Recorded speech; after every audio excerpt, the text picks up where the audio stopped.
Now, just to make sure we're using the same language when we refer to things, let's review the various names for many of the elements that make up a typical comic book page.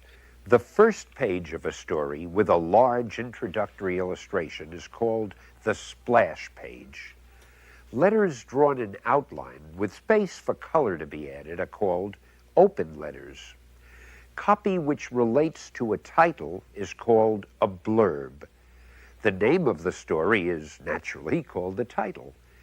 An outline around the lettering done in this jagged shape is called a splash balloon. A single illustration on a page is called a panel. The space between panels is called the gutter. And I'm sure you won't be surprised to learn that this zat is called a sound effect.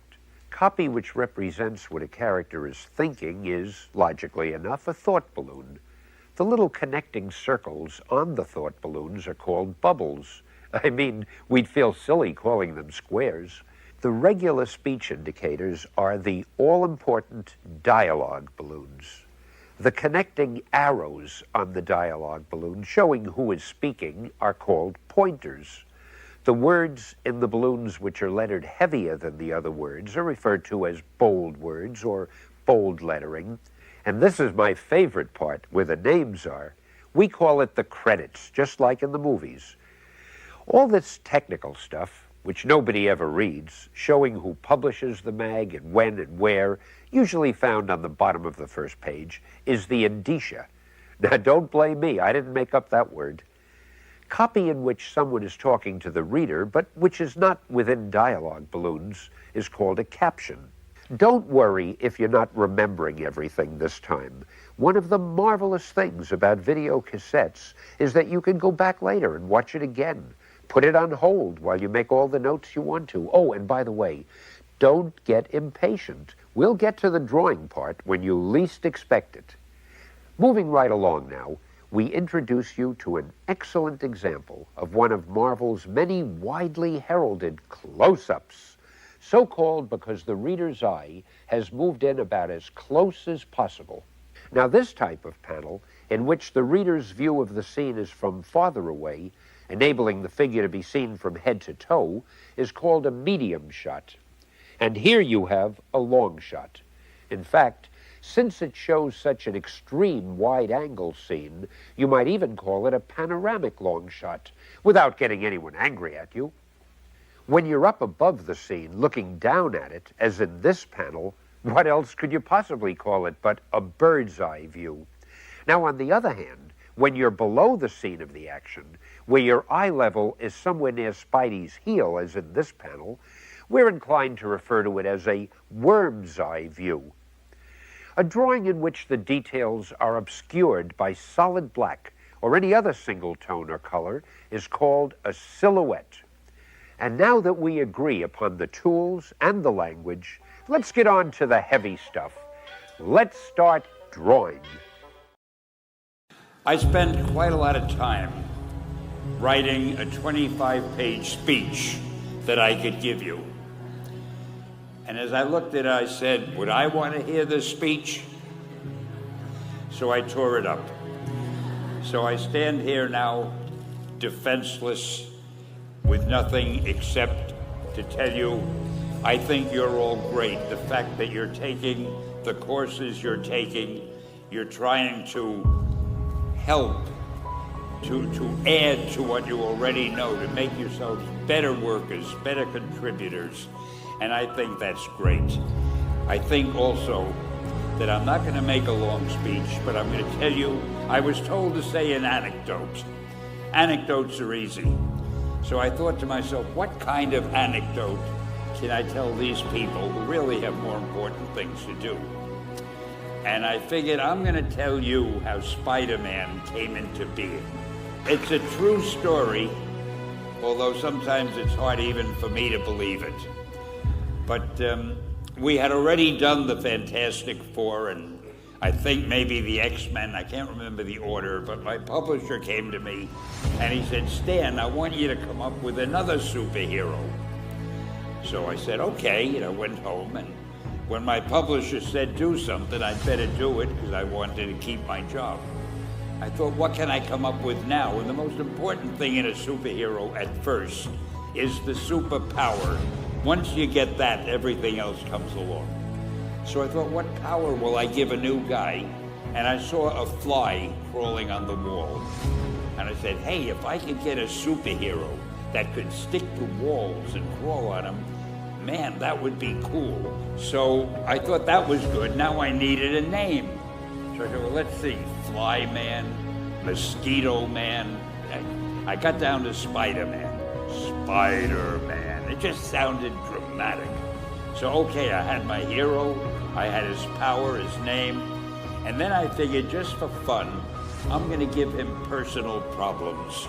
Because except for you people who are that your lives are perfect, but most other people have personal problems.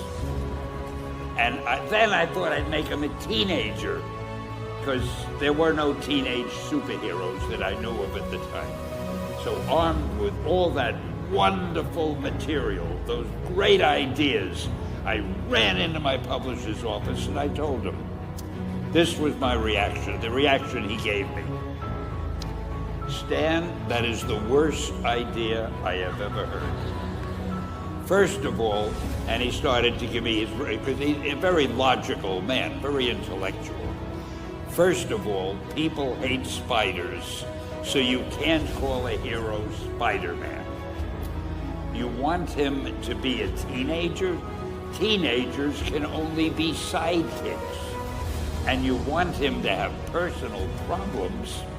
Stan, don't you know what a superhero is? They don't have personal problems. Well, I left the office disappointed, but obviously a much wiser man. And I couldn't get Spider-Man out of my system. So we were about to kill a magazine. I think it was called Amazing Fantasy. It wasn't selling well, and we were sending the last issue to press. When you do the last issue of a magazine, nobody cares what you put in it because the book is dying. Just to get it out of my system, I put Spider-Man in Amazing Fantasy, feature him on the cover, forgot about it. A month later, all the sales figures came in. My publisher came racing into my office. Stan, you remember that character we both loved so much, Spider-Man? Let's do him as a series. Now, why am I telling you this? Besides the fact that I have to kill a little time. If you have an idea that you genuinely think is good, don't let some idiot talk you out of it. That doesn't mean that every wild notion you come up with is going to be genius, but if there is something that you feel is good, something you want to do, something that means something to you, try to do it. Because I think you can only do your best work if you're doing what you want to do, and if you're doing it the way you think it should be done, and if you can take pride in it after you've done it, no matter what it is, if you can look at it and say, I did that, and I think it's pretty damn good. That's a great feeling. So don't let idiots talk you out of something that you think is good. Just do your thing, do it as well as you, that's the important thing. Don't shirk. Whatever you do, give it your best shot. You'll be glad you did.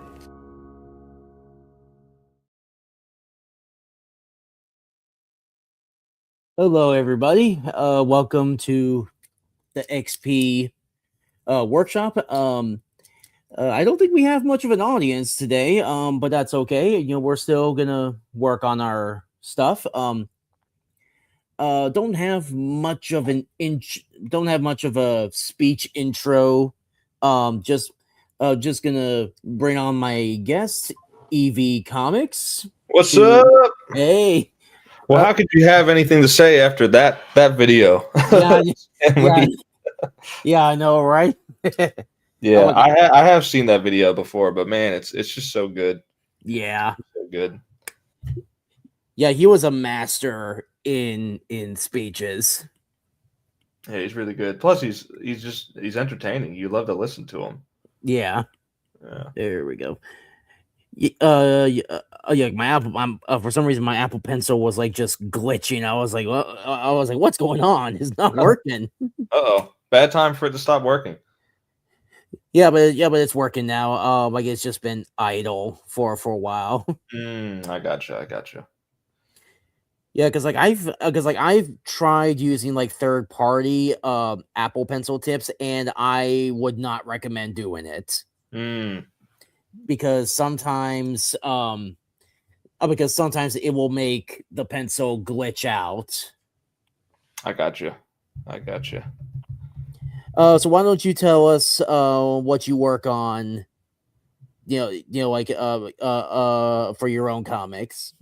Yeah, so for my comic, for anyone here who has not who's not watched One Gun Stream or FFS, and they haven't seen me on there before, my comic is Little Miss Steel. It's a Global Comics comics, free to read. It's about this girl who's the daughter of two superheroes, and she doesn't want to be a superhero. She wants to be a drummer in her band, but events take place to sort of force her into the role of a hero, and this basically leads to a sort of episodic feeling of watching a 2000s cartoon or 90s 2000s cartoon every Saturday morning. She's fighting a new villain, she's learning a new lesson, she's learning how to use like new abilities, new gadgets, stuff like that, while also having the entertainment with her friends as well. Her friends are also in the picture and helping her out in certain ways and all that. Oh, my webcam died. No, you're still here. There it is. For some reason, it wasn't showing on my screen. It went black.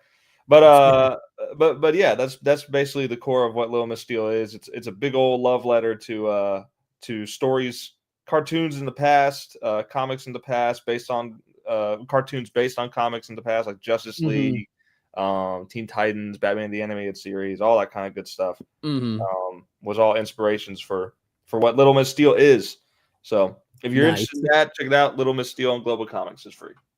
Nice. Yep. But today I'm not drawing Little Miss Steel. Today I am drawing my thumbnail art that I'm going to use for my Silence Do Good review. Nice. Benjamin Franklin is Silence Do Good. Time traveler. Time traveler extraordinaire. I just got that. I just got that yesterday, so I didn't get a chance to read it yesterday. And today I've been busy, so. Like I got mine like probably like a couple weeks ago. Okay. Yeah, he hit me up on Twitter, Salty, and I remember I'd seen Vaughn's review a little while back of it, and I thought it was a really fun idea, just the idea of taking Benjamin Franklin and turn him into a time traveler. It's such a wild idea. Sort of like a Doctor Who character. Yeah, it feels very similar to that. But it also kind of reminds me, I've never watched these movies, but just the concept of it reminds me of the Abraham Lincoln Vampire Hunter. Yeah. Such a wild, crazy idea that I don't know how anyone thought to make. And I don't even know how it got made into a movie. Like they should do that for like the other presidents, maybe like Ronald Reagan, Zombie Hunter. Yeah. And there's already been a movie with Donald Trump in it. That was Home Alone 2. Yeah. All right. Well, I think I've got the I was drawing while the video was playing, and I've got the hand drawn stuff done. Yeah. So that's what I've got so far. There's a couple things. Like I think I'm gonna make the hand holding the gun bigger. Yeah, like maybe like mess with like the perspective of the gun as well. Yeah, I think I drew it a little too long because I was looking at the cover while I'm doing it, trying to replicate it in my style, and I think I just drew it a little bit too long, but the overall the posing I think is pretty good. I kind of made him look a little more smug, less serious than he is on that.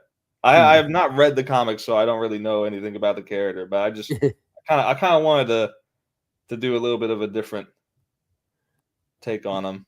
Yeah. Because a lot of 2000s action cartoons had like the very not necessarily sassy, but what's the word I'm looking for? Spunky? I don't know. That's probably not the word either. Let's see, like a sort of like a smart aleck Yeah, character. yeah, yeah, yeah, yeah. Like that kind of thing. Like a lot of 2000s cartoons had that type of character for the protagonist. Ben 10. Oh yeah, Ben 10. Dude, Ben 10's been having like a huge resurgence recently. Oh, like does he have a new series or? There's a new comic coming out, yes. Oh, okay, yeah. So they're still continuing the comics. But like I'm like wondering about like like is it gonna get a new animated series? If they do, I hope it's Ben 10,000. Maybe but I wouldn't mind like maybe sort of like a more mature reboot.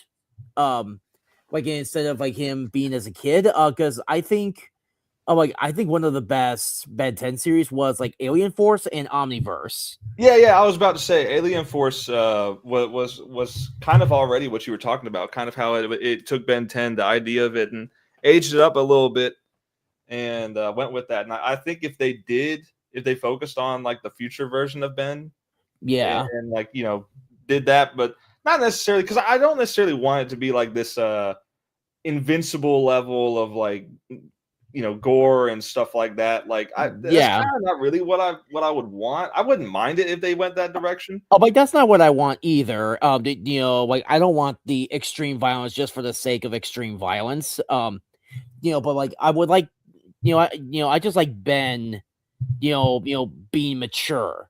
Because like for the longest time, in the original series, like he's like just an annoying 10-year-old. Yeah. And like to sort of see him, mature over the years, is very fresh. I think it's a natural kind of progression for the character. Yeah. Let me move my mic so it's in front of me now. I had to move it away so I can actually draw on the desk. Yeah. I need to get like a mic stand or something. Oh wait, wait, this pose I've been doing on Mel like has just been driving me nuts. But this one here, like when he's doing like a run. Yeah. I'm like just trying to get the perspective of it. It has just been driving me nuts. Yeah, it's a tough one whenever you're trying to do like up close camera angles and stuff like that. Like you got to figure out which parts of the body should be larger and which should be smaller. Yeah, because I know the closer something is, the larger it looks. Yeah.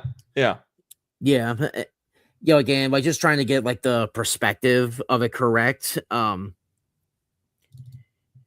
did like a similar thing with Little Miss Steel in my most recent volume. Like I did this. She's like, she's uppercutting, and then like you have to make the arm bigger, and for my art style has like these thick outlines, which is admittedly borrowed from Danny Phantom, and basically to show the closer something is, the thicker the outline is. Yeah, which is I found that to be pretty consistent at helping me show the depth of stuff. But yeah. Let me start working on old Silence Do-Good here, old Benjamin Franklin. Yeah. Yeah. Like, have you heard that like Disney Plus is working on a new Avengers cartoon? I did see that, and I've seen a lot of people say, "Just please make it season 3 of Earth's Mightiest Heroes." Yeah. I would love to see them like just do a continuation of Earth's Mightiest Heroes, because I think that is like the best Marvel cartoon that they've ever done. Yeah, hands down. That was their best work as far as animated shows. I think for Marvel as a whole. There had been like several good Spider-Man cartoons by that point. Spectacular Spider-Man was a really good one. Yes. I actually didn't watch that a whole lot as a kid, and I went back and watched it while it's not on Disney Plus anymore, but it was.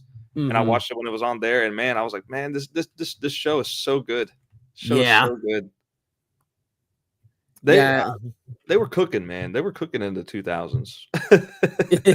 Hot take from me, I know. But they were cooking, man. They Oh just yeah. I think the technology reached not necessarily like the peak of animation, but like it really got to the point where digital animation was starting to get and starting to experiment and do some really cool stuff. While Yeah. also at the same time, cartoons were starting to be looked at as more than just the silly campiness. I Yeah. mean, the 90s already started moving like that with X-Men and Mhm. Batman the animated series. But then the 2000s, like a lot of really good storytelling stuff, a really good character development type of narratives came out of cartoons made for kids, but can be Yeah. enjoyed by all. Yep. Yep, Oh, great like time, great time. oh, like have you seen like the DuckTales reboot? Oh, I have not. I've heard it's really good though. It is really good. Like David Tennant is such a good Scrooge McDuck. Yeah, I've Uh, seen clips of it. I've seen clips of it, and yeah. I'm like, this actually looks pretty good. Like, do you know who David Tennant is? I've heard of him, but I'm not entirely sure. Oh, like he's the 10th Doctor. Oh, okay. Yeah, so David Tennant. Ah, I see what they did there. I see what they- Yeah, I had an old girlfriend who was like a big fan of Doctor Who, and she introduced me to like the 10th Doctor, which was like her favorite. Mm. And I think I think she would have been happy to see him like voice act, as a Scrooge McDuck who who is actually Scottish. Yeah. And I'm glad that they got David Tennant to voice him because he is like an actual Scotsman. Yeah, I feel like accents always come off more naturally whenever it's from someone who actually has the accent. Yeah. Yeah, like I especially love the scene where where where like it's an episode where Scrooge kind of has like a difficult relationship with his parents.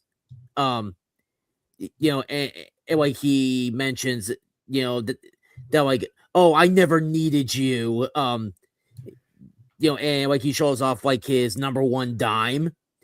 Hmm. And like his dad like sort of reveals where that dime came from.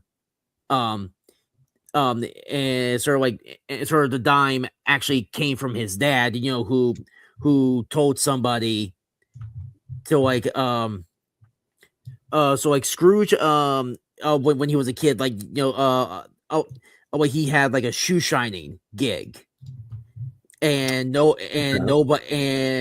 was taking in his services. So his dad paid the guy an American dime to muddy his boots, and sent him to Scrooge. Hmm. Eh, Little things like that. Yeah, and I don't know your parents do. yeah, like, and that was such a good scene. Yeah, that actually kind of reminded me of similar, like not entirely the same thing, but the episode of Gargoyles Mhm. where God, what's the guy's name? What's the villain's Oh, name? I can't remember man. his name. Yeah, Xanatos. Xanatos. yeah, there we go, Xanatos. Yeah, he went back. He went back in time to give himself $100 or something, and then in like the present day, he was talking with his dad, saying like, ever since his dad was saying, ever since that random guy gave you $100 as a kid, all you've ever cared about is wealth. You're not a self-made man. And then it gets revealed that like he was the one who went back in time and gave himself Mm. $100. And it's like, well, as you see, Dad, I am a self-made man. I gave like- myself $100. Yeah, I'm like, technically, you know what? True. Can't argue with that. But that's that kind of goes into my thing. One of the things I'm going to mention in my Silence Do Good review is that typically I really don't like time travel plots Yeah. because I feel like the easiest way to mess up a continuity or to mess up like any sort of accountability for things for things to matter is time travel. Mm-hmm. Because what's to stop someone else from going back in time and undoing what just happened in this issue or this episode or something?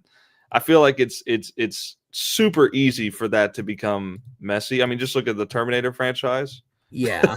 It is a mess, man. Every the- single movie they're undoing the last movie, and or the Back to the Future movies.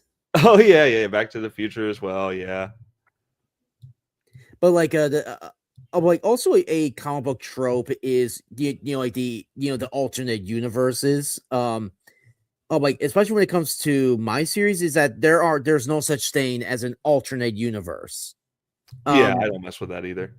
Because that sort of implies that that because it sort of negates the idea that we have individual souls. Yeah, I can see that. Yeah, because like if there's an alternate you, like do we share the same kind of soul? That's an interesting question. I've never really thought about that. Yeah. Deep discussions here. Whoa. Whoa, you're blowing my mind. So plus it's easier, to say like there's only one King of Justice, like there's no like there's no alternate timeline King of Justice or like another King of Justice from another Earth. Yeah. The thing is the thing is with like alternate realities, it kind of has a similar problem with time travel if it's done very badly, is that you lose the stakes. You lose stakes because like, oh, well, this Captain America died, but guess what? There's another Captain America, folks. Avengers Doomsday. and we're making him black. well, that's Sam Wilson. I'm talking about them bringing back like Steve Rogers for Doomsday. Yeah. Yeah. That's the thing. Like Avengers Doomsday, I see a lot of friends that are like getting excited about it and everything. I'm like, guys, this is not going to be good. This is going to be horrible. We don't even know anything about the plot. We just know that there's like 50 plus characters in here for some reason. Yeah. They're leading with nostalgia and characters over any kind of plot stakes or anything. Well, for me, it's like this. Fine. Well, like for me, like this is all leading up to like a Flashpoint style movie where where Marvel is finally going to, like maybe like after Secret Wars, like it will take like a 5 to 10 year hiatus, and and then we can have like a reboot of the Marvel universe, since they'll have all of their other franchise, all their other stuff. The next reboot, they'll have the X-Men right off the bat. Yes. I think that's a necessity at this point because I don't think you can take the Fox X-Men movies and translate them into MCU. I don't think you can do that because it would have to say that in the MCU, mutants have existed this entire time. And at like the start of everything, like Iron Man and Thor and Captain America, all those movies, no mutant presence was ever felt at all. Yeah. And to me, honestly, I feel like for what it was, I think that was good at the start. But now that they're in like the end game, now they're in the end game, it's like crap. We don't have anything else to fall back on except for Fantastic Four, and even then, it's not in the same universe, but technically it is now, I guess. Yeah, don't worry. Like the Secret Wars will fix all that. Yeah, I feel like they're definitely gonna reboot with Secret Wars. And I mean they're gonna have to sell it. Yep. They're gonna have to do really good with that first one. Otherwise, it's gonna be super easy to compare it. Like I don't think they could start with Iron Man. There's no way No. they could start with Iron Man. They're gonna have to start with something else, Oh, something like entirely different. well, like if they're gonna do a timeline, like they will have to start with Captain America. Yeah. If they go in timeline order, probably. Yeah.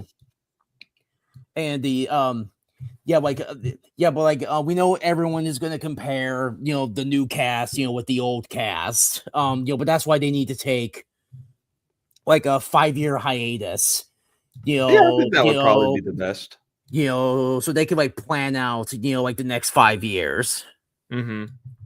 Do I think Disney will wait 5 years? No. No. They are going to print money as soon as possible. Yep. But we'll see what happens. And I think the Secret Wars is going to take place in the Void. Where Deadpool and Wolverine went. Yeah, that makes sense. Makes sense. Is that Thor? Is he crying? What was Thor crying about? Well, it looked like Deadpool was gonna die, which I don't buy it. I do not buy that Deadpool is gonna die. Yeah, you can't kill Deadpool. There's no way you can convincingly kill off Deadpool as a character. He breaks everything. Like he breaks the laws of everything. In Marvel Universe, Deadpool kills the Marvel Universe. Oh man. Which that will also be like a really good way to sort of reset everything. Deadpool like just kills everybody. Deadpool somehow like resets the universe. Yeah. I could go with I that. am Marvel Jesus. I could go with that. That would be really funny. Yeah, but I don't think Disney will want to do that. No, I mean they already missed their chance to end things off really nicely by stopping it at Endgame.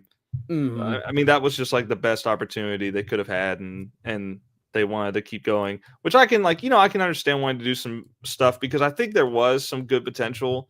I think had Cap, had they done Sam Wilson a little bit better as Cap, I think it would have been a little bit more accepted with the community. I think like the viewers and stuff. Yeah, I think there's potential for a good story where Sam Wilson becomes Captain America in Steve Rogers' absence. But I just don't think they did a good job with it. I actually liked Captain America: Brave New World. I thought it was fine. I have not watched it. I just know that I actually really like the Red Hulk effects. He looks so good. He looks so freaking good, man.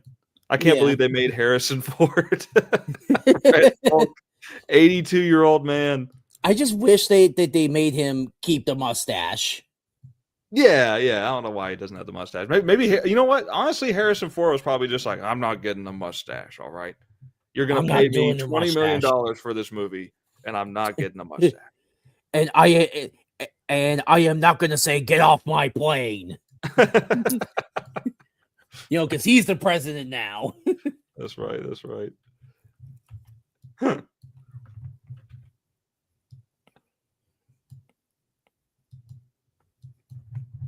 Let's see.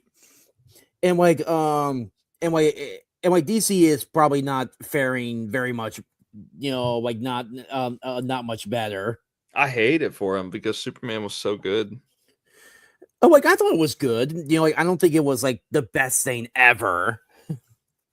Yeah, I mean, like it definitely has like its problems for sure, but it's a movie that like 100% commits to the comic book feel of a Superman movie. It's like the first Superman movie that I think is fully embraced like everything, like not just like the storylines, but like the actual sometimes just silliness of comic books. Yeah. and I love Christopher Reeves. I love him as Superman so much, but obviously those movies are old and you can't really do a whole lot with what Superman is fully capable of. Yeah. What were your thoughts on Man of Steel? I really liked Man of Steel. I did too. There's some really good things I really love about the movie. Yeah. Like I know. the I action know. is so good. I know a lot of people don't like it because Superman had to kill Zod. But I Yeah. thought it was justifiable. I agree. Like that didn't bother me. It didn't bother me when I watched it for like the first time, and then it didn't bother me like when I rewatched it and people started talking about it, and I'm like, I think it's like, yeah, obviously, like Superman is a character that like one of his things is he doesn't kill, but in this circumstance, like I think it's like there was no no way around it. way. Yeah, like there was no way to contain Zod. Yeah, because some people have said like, why doesn't Superman just like launch up really fast into the sky and then do something? Well, if you do that, then what? Zod can escape. Well, yeah. Like Zod can escape from that and then hurt more people. Well, yeah, it's like why don't he just take to the sky and do what? Like and do what? Yeah, exactly. Like just keep fighting him forever. Yeah, because eventually, like the point of that scene for me was that Zod was saying like, you will never stop me. I'm not going to surrender. You're not going to capture me. You're gonna have to kill me. Yeah. But yeah, there's a lot of things I like about that movie. But there's certain things I don't. Like it's the same mentality that that just irks me, especially when it comes to like police. When they it makes me cringe when people say like, oh, why did you just shoot him at the leg? It's like, dude, they're not trained to be freaking Batman. It is so hard to like aim accurately at all. Like with a gun. Like you have to do like a lot of training to get really good at your shots. And that's even like, if you're at a range, you're standing still. And police are not trained to be and police are not trained to be master marksmen. Yeah, I mean, like they have to get like I think at least like an 89 or something like that on the score test. Like I haven't seen I think they have to get like a high number, but they're not trained to shoot the leg. They're trained to take out the threat. Yeah. And the fastest way to take out a threat is that's the body. Yeah, well, the body and the head. So it's like I don't think they're trained to to intentionally go for the head. They're trained to go to aim at the body. Yeah, in hostage situations, like if someone has someone at gunpoint and there's a shot to the head, they're trained to shoot the head. Yeah. Yeah, I've seen that. Because that just irks me. Oh yeah, because that just it really grinds my gears. When people say like, "Oh, why did you do that?" or "Why did you do this?" Like, "Oh, do you want to do it yourself?" Yeah. You want to try it in that position because you can't really accurately. Everybody thinks they're Han Solo. Yeah. Han Solo, man. Only for you to realize you're a stormtrooper. Exactly, man. Exactly. So like a stormtrooper fires at a Star Trek red shirt and they miss, but the red shirt dies anyway. That's pretty good. That's something with all the talk about the new Star Trek show, which looks awful. Totally awful. I have not seen anything from it, and I do not care. It is one of the worst looking shows I have ever seen. Like it's unrecognizable. Like it feels like it's trying so hard to be like Marvel for some reason, and it's not. It's Star Trek. And I haven't even watched Star Trek, but I feel bad for all the people who are like super Star Trek fans having to just deal with this, that this is the state of their franchise. Probably the most Star Trek a thing that's not even Star Trek was Orville. Orville, I've heard of this. Yeah, it's a Seth MacFarlane's show where it was kind of meant to be like a parody of Star Trek. But it slowly became like its own thing. Seth And MacFarlane is in Family Guy? Yeah. And it was actually a really good show. Huh. Like that actually embraced, everything that was great about Star Trek. And it wasn't even a Star Trek show. That's so funny. Seth MacFarlane can actually write a good series, when he wants to. I was not aware of his game. My gains. But yeah, I do one day. I really want to go back and rewatch the original Star Trek series. That was something my dad used to watch that, and what's funny is like I was a Star Wars kid. Oh yeah, And so was I. Yeah, Dad hated Star Wars. He was like, I'm not really. I don't like this kiddie stuff. Yeah, and I never understood like how could he not like Star Wars? And then like make him watch Clone Wars, and I think he will change his mind. I think he if he gave it an honest attempt. And here's the thing too, because I tricked him one time. This is a really funny story.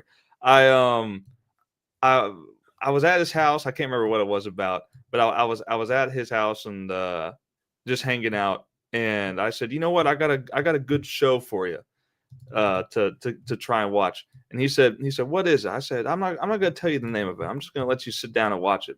And of course, Dad only watched like the first Star Wars movie, so he doesn't know any like of the characters after that. Like he doesn't know Boba Fett or the droids or Yoda really or anything like that. He just knows the first movie and that's it.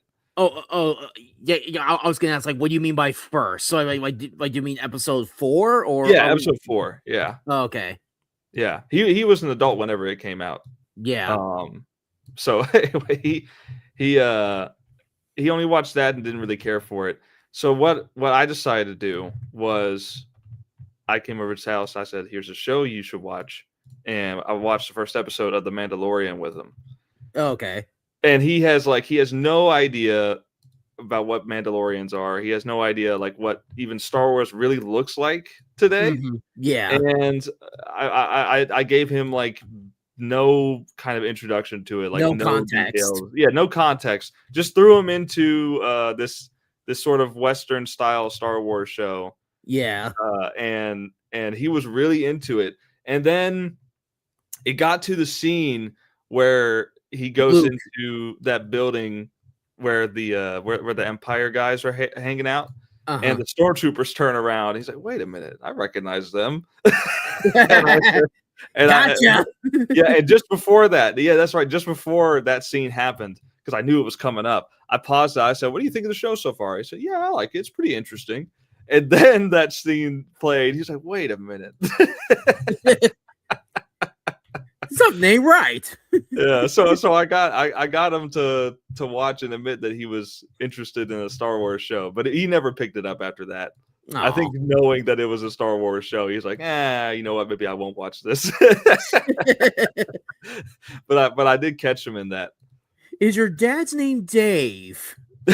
No. Yeah, because BTM Reviews is also one of those like people who hate Star Wars. But he hates Star Wars for the stupidest reason. Oh, what for? Okay, so like when the original Star Wars came out, they were going to see it in the theaters, and his friends like decided to ditch him. Oh.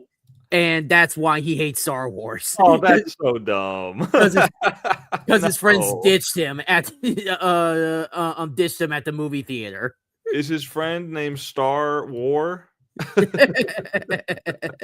If not, then the Star Wars did nothing to him.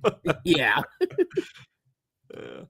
That, you know what? Like I in some way I can understand that, because like I watched when the movie this is a few years back. This is like several years back at this point. But when Finding Dory came out in theaters, I went and watched that with this girl I was dating with at the time. And and like now, every time I watch that movie, I think about that. I'm like, I'm like, yeah, that didn't go well. Yeah. Oh, like there was, I've been seeing this, like a clip of this comedian, popping up where he talks about The Notebook, and he was talking about how it's a trash movie, and but all the women love this movie. Like, oh my gosh, isn't this the best love story ever? What you mean about the cheating whore? Not the voice. Not the voice. That's funny though. That's funny.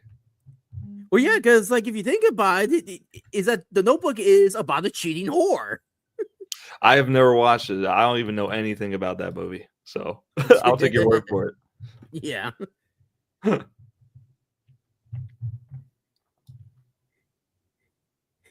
And I'm like, you ladies have like a weird taste in like romance stories. Yeah, I've never really been into too many romance movies. Like I've been really into like romance animes.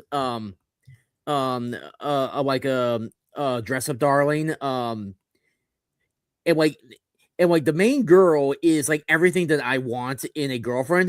Because like she has an interest in like in your hobbies. And I think that's what every guy wants. Yeah, if they're being honest. Yeah. What every guy wants. But I've never watched like a straight up romance anime. But the anime that never fails to actually get me emotional every time I watch it, freaking Angel Beats, man. I've actually never watched it. It's only 13 episodes. Like budget cuts force them to go for 13 episodes instead of 26. But good Lord, man, the writers in that room were locked in. Absolutely locked in. Like every single episode is so good. It's a really funny anime, but it's also got like some decent mystery and action to it. Like the plot's good, the characters are all likable and everything, and the voice acting is all great as usual.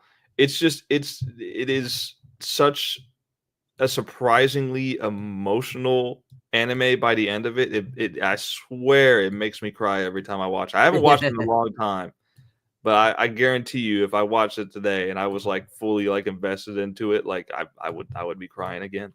Yeah.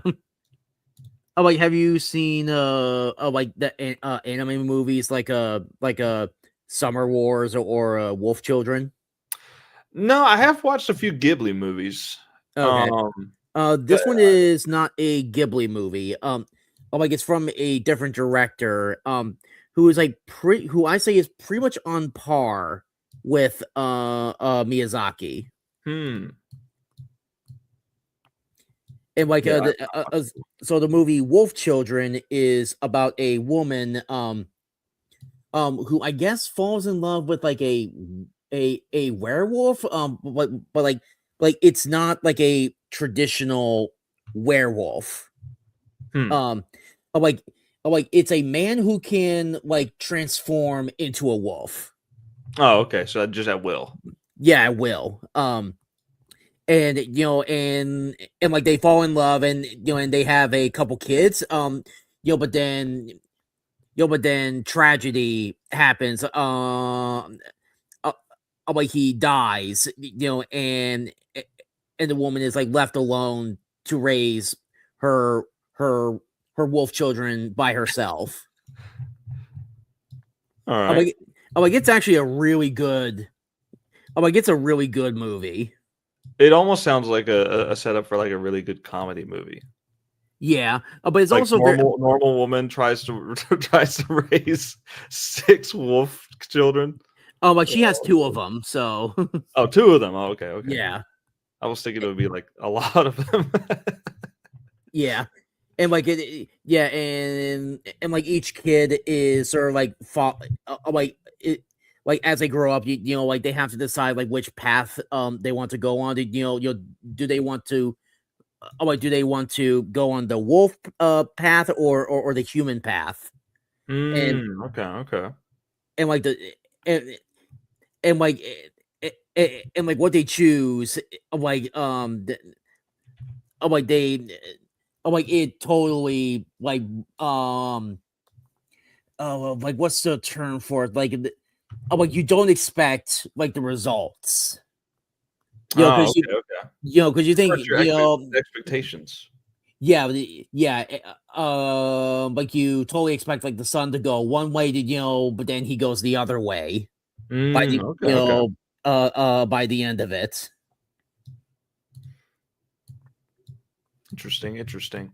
I have I often watch a lot of different anime, but the anime that I have watched, for the most part, I really enjoyed.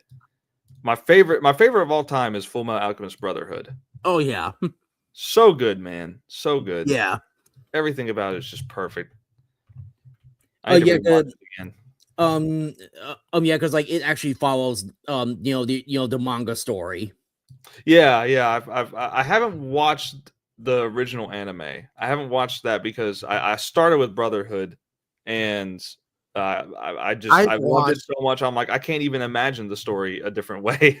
Yeah. Like the original one, like they kind of strayed away because it wasn't finished. Yeah, it wasn't finished, and like the anime was a bit ahead of the manga. Yeah. Kind of like a Game of Thrones type of situation. Yeah. Only better. Because actually, I've heard it's still pretty good, but it's I think Brotherhood. I think I feel like the public opinion is like Brotherhood is better. Yeah, because it actually follows the manga. Yeah. But yeah, it's so good, man. It's so good. And then Death Note. I watched Death Note. Really good.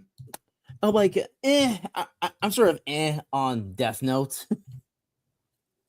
The live action adaptation on Netflix kind of soured the whole thing for me. But you know what? It doesn't. Watch the Japanese version. Watch the Japanese live action versions. Like those are better. Yeah, that's the thing too. Because I remember seeing that Netflix was doing a live action adaptation. I'm like, why? Japan already did it. Just put that one on there and translate it. Like what? Now, what Netflix could have done was, maybe, okay, so like there is sort of a spin-off. Like it's not a manga, like it's a light novel, and it's a spin-off series of that takes place in the Death Note story, but it takes place in America. So like they could have just done that. Yeah, that has way better potential, I think. Than whatever the heck that attempt was. And like I think there is a manga adaptation of that spinoff, and they actually show there's a panel where Ryuk gives Donald Trump way. Oh yeah, no way. Yeah, I am serious. There's no way. Here I'm gonna look for it. Trump is canonized in the Death Note universe. There's no way, man. Oh man. All right, here it is. Possibly the funniest thing I have ever seen. Why? What was the purpose of this? I don't know. Like I think when it was first written, I think it was a different president, but like I think when they made the manga adaptation, like they sort of want to keep it up with the times. Oh, okay. Yeah. So there was in the novel, it was probably like Obama. Maybe. I don't know when it was written. The United States will buy the power of Kira for $500 billion. The United States will buy the power The United States will buy the power of Kira for $500 billion. The People's Republic of China will buy Kira's power for $1 trillion and promises to use it for peaceful ends. We'll buy it for $2 trillion and never use it for world peace. Everybody says so. Everybody knows this. Everybody knows this. Folks, we had the best Death Note writer. We had the best Death Note in the world. Everybody knows it. I have the best Death Note. My friend Ryuk, very good guy. He loves apples. You can't see him. Only I can see him. He's totally real. I'm not losing my mind, folks. People, Ryuk is real. I'm telling you right now. But yeah, like like the Netflix, they could have just done that, instead of like trying to adapt the original story, but in a modern American setting. Like you can guarantee though that it would be like the most liberal adaptation ever, though, if they did that. It would be like the most progressively liberal. I'm not taking it. Got it. You value your life over your country. But I'm going to announce I gained the power of Kira anyway. I got it, but I refuse to use it. It'll make me look like a saint. Very shrewd, Mr. President. The one good thing I'll say about the American live action adaptation is that they cast Willem Dafoe as Ryuk. Perfect. Yeah, perfect casting. Yeah, that was perfect. Yeah. No notes, absolutely perfect. Good job. That's the one good thing about this. Is I can look up the scenes of Ryuk from the show on YouTube and watch them and be like, yeah, that's Willem Dafoe right there. Like, before William Dafoe kicks the bucket, like, I want to see him play as the Joker. I want it so bad, but I know it's too late, unfortunately. It's just he's too old at this point, man. I hate it. I hate it so much. Because he would have been a perfect Joker. But you know what? Him as Green Goblin is pretty freaking close. Oh yeah. Pretty freaking close to Joker. Yeah, like I love that scene in Far From Home, when Tom Holland Spider-Man, it's like just wailing on Green Goblin, and Green Goblin is just laughing at him, like it's nothing. Yeah, he's just laughing at him, and I'm like, holy crap, man! I am the Goblin who laughs. We're actually causing them to flinch. Yeah, I am the Goblin who laughs. The Goblin who laughs. Oh man, that's good. That's good. Yeah, but I actually do think the Green Goblin is pretty much like a clone of the Joker. But it's very similar. Very similar characters. Yeah. But Stanley hit it very well. Yeah. Now let me get your thoughts on this. I've been seeing some fan cast flying around for like the DCU Joker. Me personally, and this is a hot take, I want the Batman movie to be part of the DCU. And there's already precedent that it could be possible because there was like that Easter egg in Superman. Well, they've already announced that their DCU Batman movie is being made. It's gonna be called Batman the Brave and the Bold. Oh, that's right. Yeah, okay. And the story is gonna be about Batman meeting Damian. Okay. It's not impossible that they cast Robert Pattinson. Well, so they hired a character designer, and like this is official character concept of what the DCU wants for for their Batman. DC Studio. Is it like online? Like I'm gonna pull it up. Batman concept. They even have a concept of what they want for the Joker, and I need to pull. Okay, so it's by 21 Concepts, and And like this is official. Like this is not fan made. So here is a concept for their Batman, Okay. and they're going with like the blue and gray costume, which I think is fine. Like I think this is a perfect shade of blue for Batman Yeah. because I do not want Super Friends light blue Batman. No. That would not. I would not like that at all. So the actor that they chose as their model, that like this is not a casting, but this is a model of kind of what they're looking for in a Bruce Wayne, and the actor is Brandon Sklenar. Brandon Sklenar. Or Sklenar, Sklenar. I'm not familiar.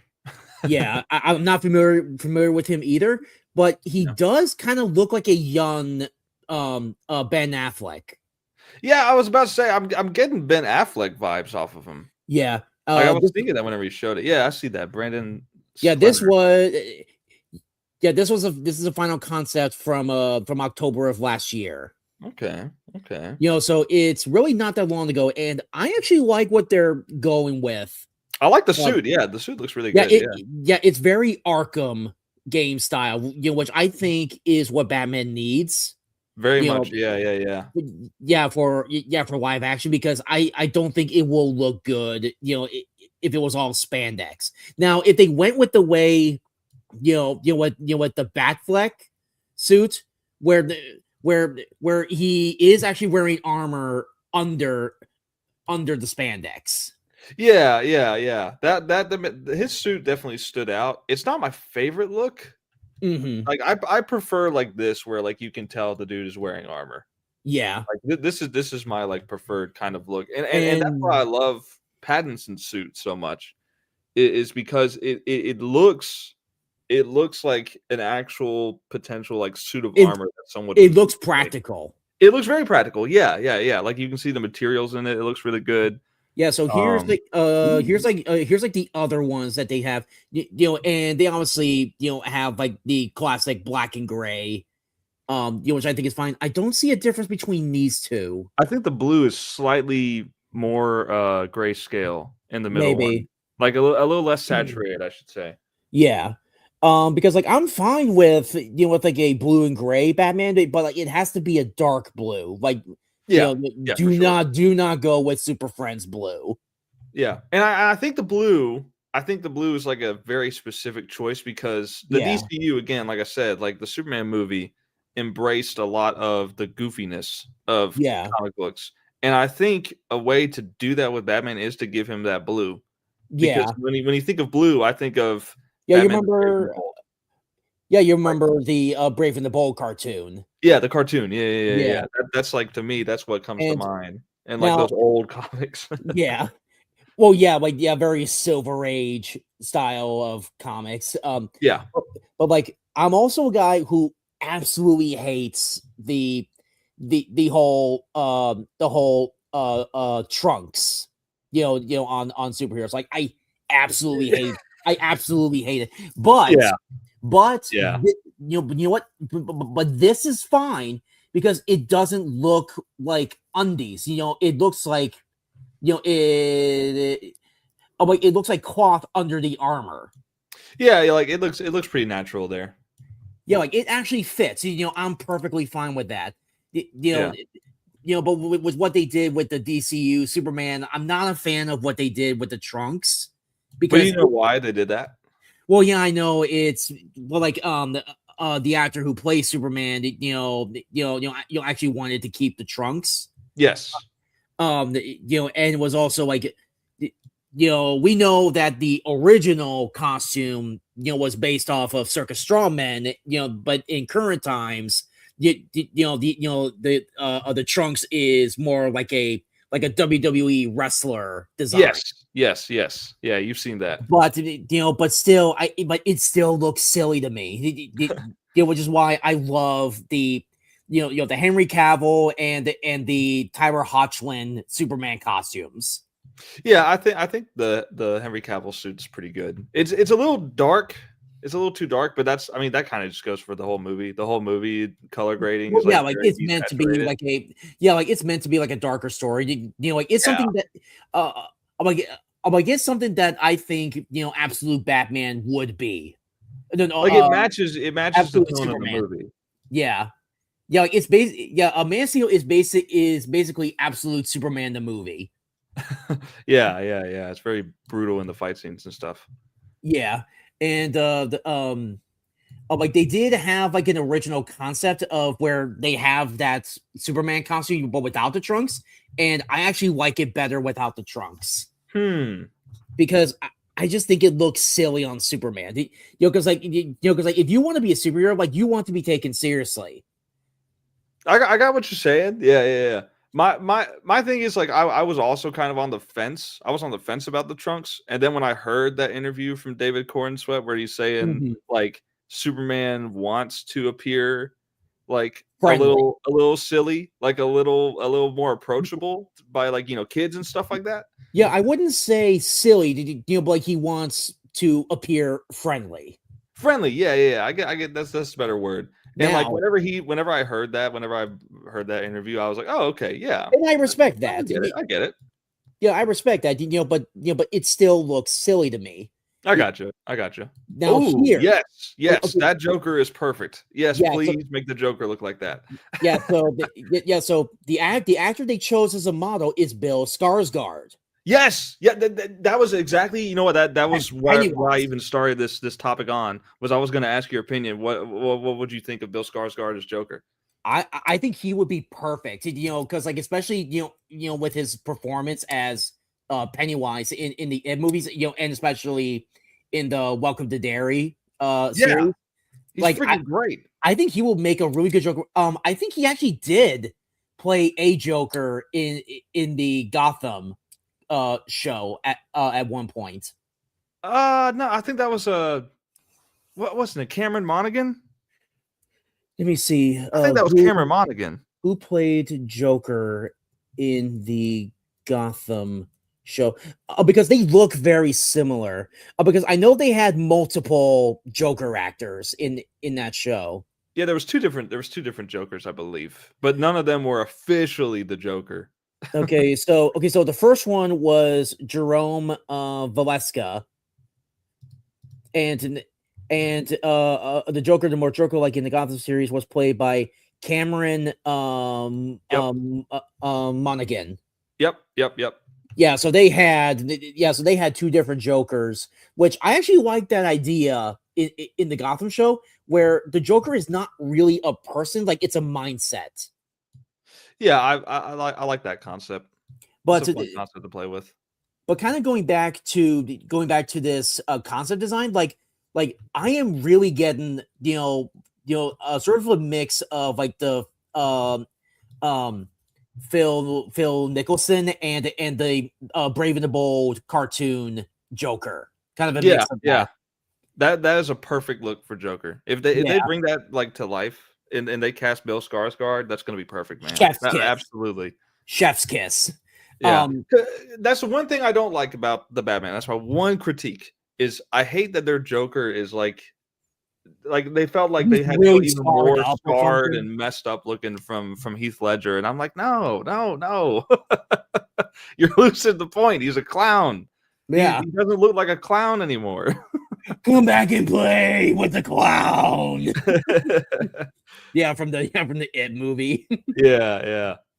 Like I feel like Joker designs, like after Heath Ledger really tried so hard to be Heath Ledger again, and they did not have the sauce. Like Jared Leto, like I don't even know what they were doing. That one from the Suicide Squad. That one from Suicide Squad. Like that was just that was not it. But the version that they did in the Snyder cut, I was like, okay, that is a lot better. I've heard that movie is much better than the original cut of it. Oh, but yeah. It is 4 hours. It's 4 hours long, but it's absolutely worth it because they actually get in depth with each character. Yeah, they got more time to do so. Yeah, but like, I like the Snyderverse, but I know when, it's over. Yeah, Please stop asking Warner Brothers to bring it back. Like it's done. it's not happening. It's done. Not It's over. happening. Now, what I would accept is, maybe to sort of please those fans, why not just do like a animated adaptation or maybe even a comic adaptation of what the other movies would have been. Yeah, I think that could be fun. I think Yeah. that could be I would be totally fine with that. Yeah, because we don't need the movies, because that's just way too expensive, and Henry Cavill is probably like just way too expensive for them anyway. I feel like he's probably just done with Superman 2. Yeah. Yeah, which is a shame. All right, Silence Do Good. Let me go. Okay, I'm looking at Salty's Twitter right now. Okay, there's a good picture. There's a good picture. I was trying to find something that I could pull the colors off of. Mm-hmm. And I think I've found that. Let me go up here. Yeah, here we go. All right, skin tone, hair.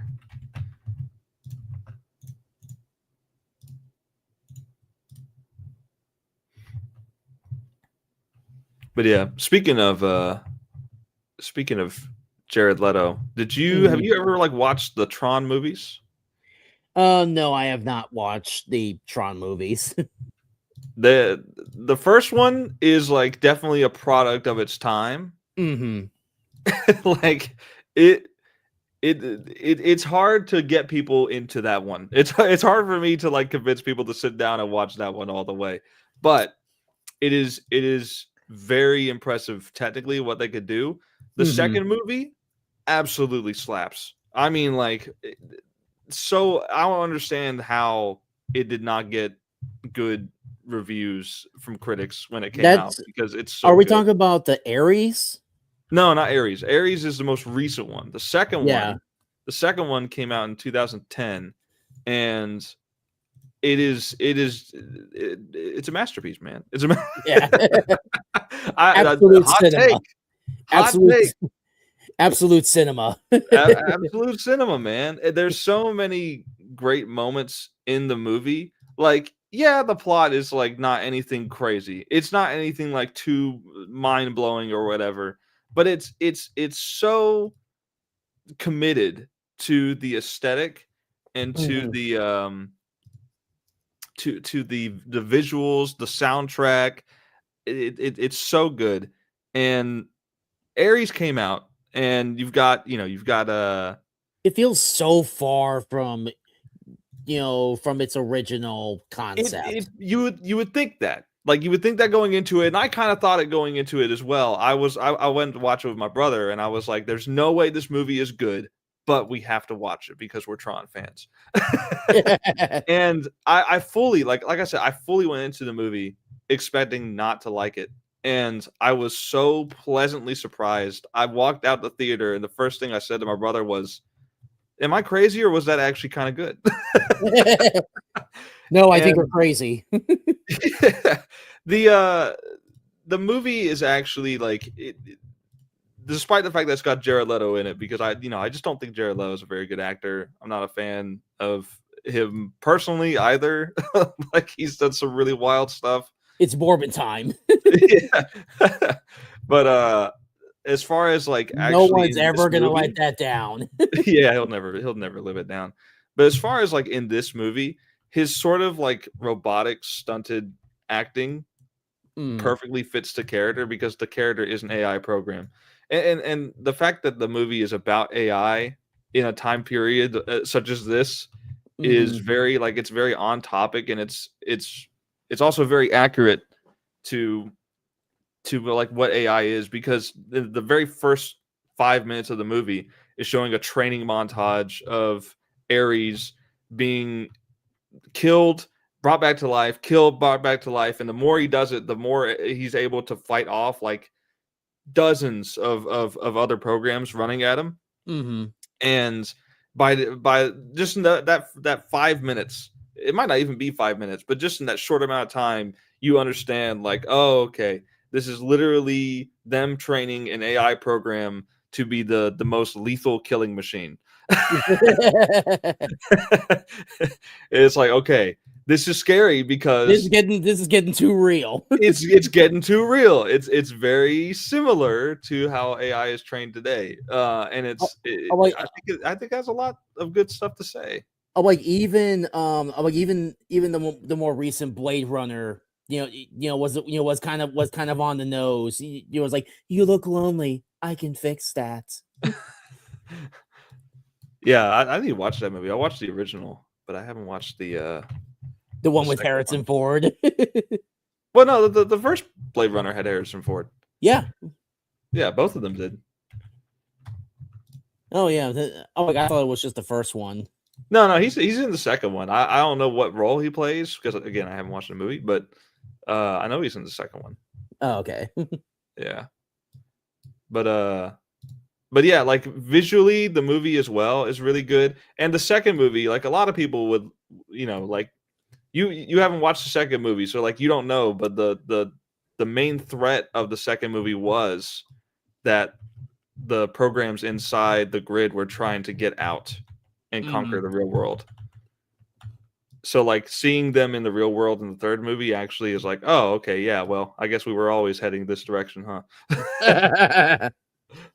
It was always doomed to happen. Yep.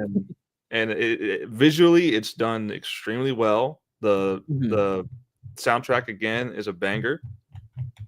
And while the biggest, because I was having a slight back and forth with Phoenix Press, the guy who does the Reacher comic. I was having a back and forth with him because he was like, I don't like the movie because it doesn't have the Sam Flynn, which was a character in the second movie. It didn't have him in it. And I was like, yeah, I get what you're saying, but like he wouldn't really fit in the plot of this movie.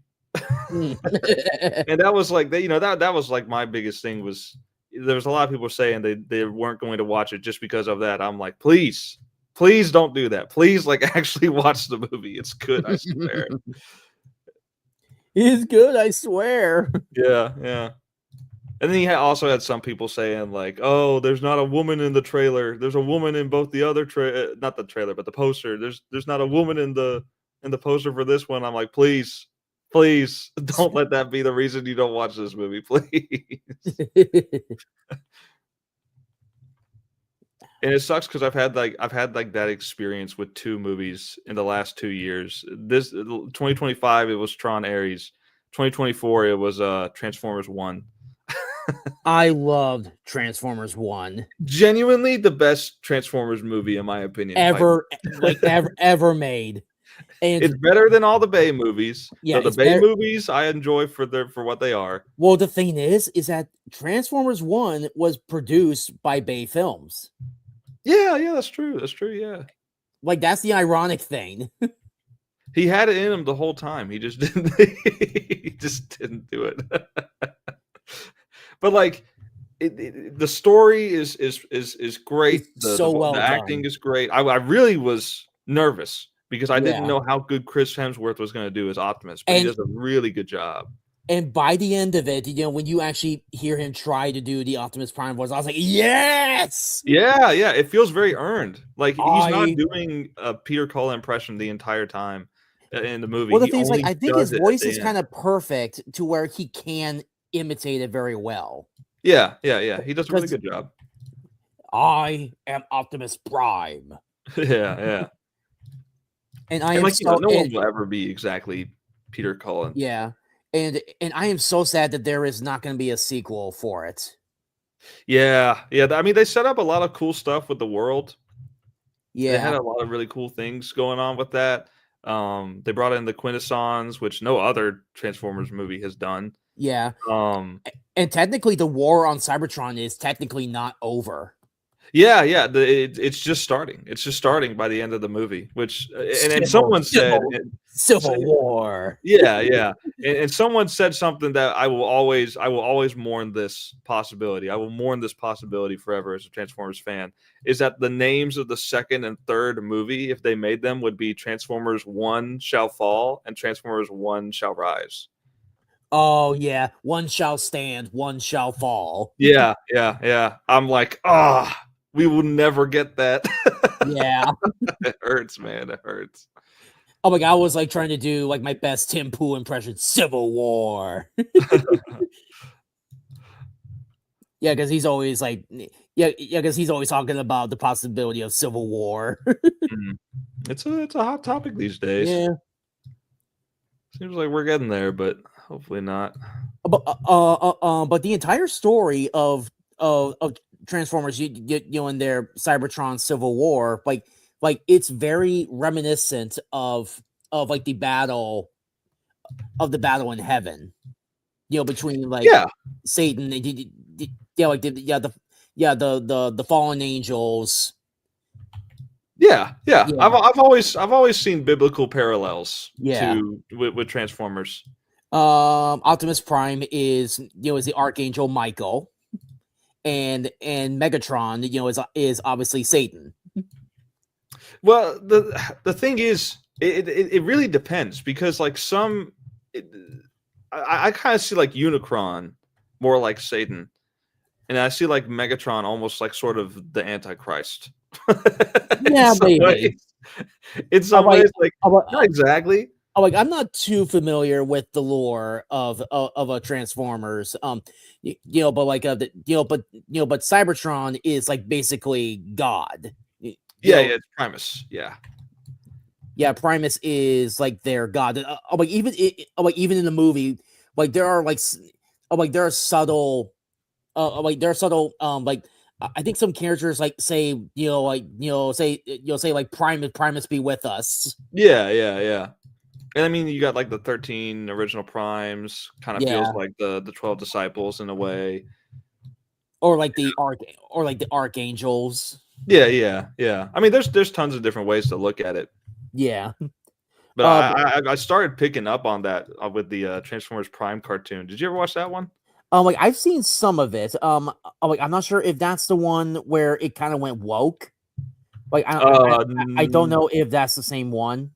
I wouldn't say so. The most recent one is like it's got a non-binary transformer in it. Yeah. But I don't think there was anything that you would call woke in Prime or animated. Animated was really good too. That was one from 2008. Speaking of the Bible, like have you seen the David movie? No, I need to. I keep you forgetting. Really you really need to go see it. Like I think it's really good. Yeah, I'm not usually one for musicals, but I've heard it's really, really okay. So is the musical part of the movie like as good as like say Prince of Egypt? No, but I love Prince of Egypt. But the songs are good, but they're just not as good as as like Prince of Egypt. I don't think anything's ever gonna top the music in Prince of Egypt. Yeah. That movie really like put into perspective for me of like how terrifying that entire thing must have been for Moses. Oh yeah. Like I can't imagine like you get talked to by a burning bush saying it's God, and then you have to go into Egypt, and even though that your brother is going to not give up, you still go in there saying, please let them go. Please spare yourself. And he won't do it. Yeah. And you have to do that. You are basically the hand of God. Yeah. And it's what I really appreciate about the David movie is that okay, for most like Christian media, whenever they tell the story of David, like they usually end it, with him killing Goliath. That's usually the end of the story. No, this movie goes it actually goes beyond after he kills Goliath. Okay, interesting.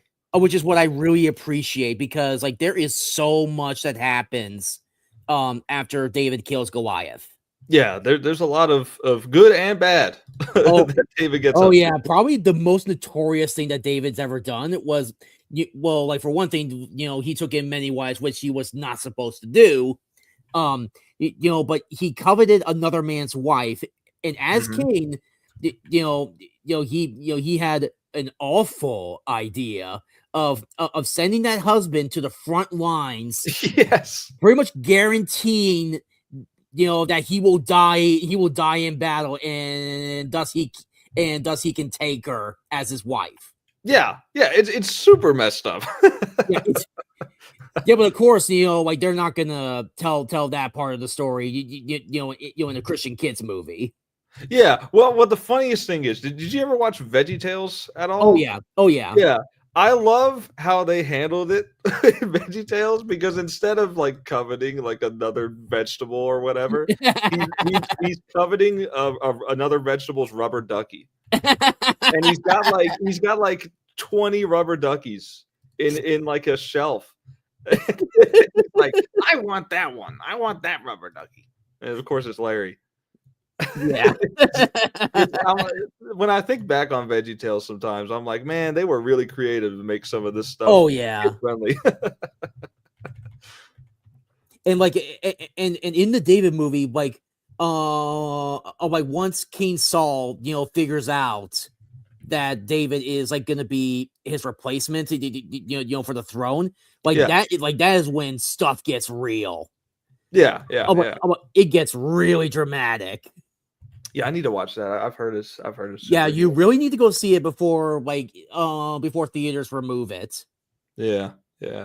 I was able to see it at an AMC, and I was able to go see it again at my local theater. Nice. Yeah, like my very cheap local theater. You know what? I might. I'm off work tomorrow. If the Yeah, theater you better is go see open, it.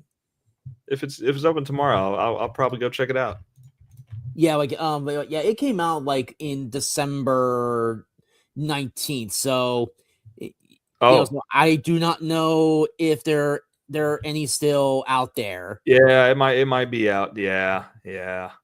I mean, But it's worth a shot checking it out. yeah, yeah, definitely try to see if there are, if there are any show times available. But I think like after it, I think like after like it's done with its theatrical release, like I think Angel Studios will put it up on their streaming service. Okay.